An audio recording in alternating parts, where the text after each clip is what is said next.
नेहरू आणि त्यांचा परिवार खरं तर त्यांनी योगाला समर्पित करून घेतलेलं आहे.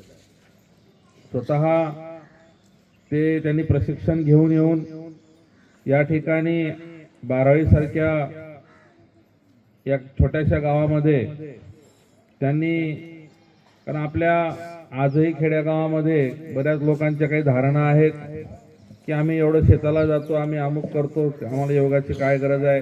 खरोखरच जे लोक शारीरिक कष्ट करतात त्यांना गरज नाही, परंतु या योगासन असतील किंबहुना प्राणायाम असतील त्याच्या मागे एक विज्ञान आहे आणि त्यामुळं सर्व शरीराचा तर व्यायाम होतोच होतो, त्याचबरोबर एक प्रकारे मानसिक शांती सुद्धा याच्यानं लाभते.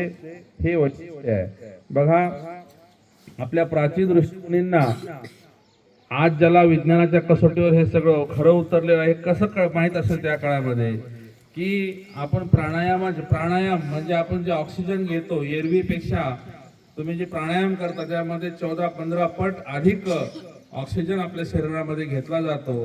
कारण ऑक्सिजन हे प्रत्येक पेशीची ऊर्जा स्रोत आहे. किंबहुना जसं आपलं इंधन लागते, परवा डिझेल पेट्रोल नाही मिळालं की तांबड उडाली होती, तसं ते पेशीचं डिझेल पेट्रोल काय असेल तर ते ऑक्सिजन आहे.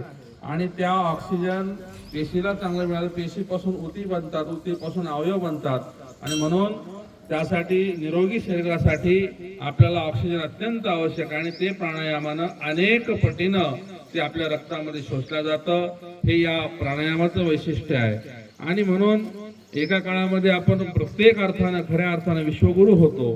बघा, खरं तर आजारी पडूच नाही म्हणून योगाची योजना आहे. आणि जरी पडलं तरी सुश्रुत सारखे, चरक महर्षी सारखे इथं वैद्यही त्या काळामध्ये होऊन गेले.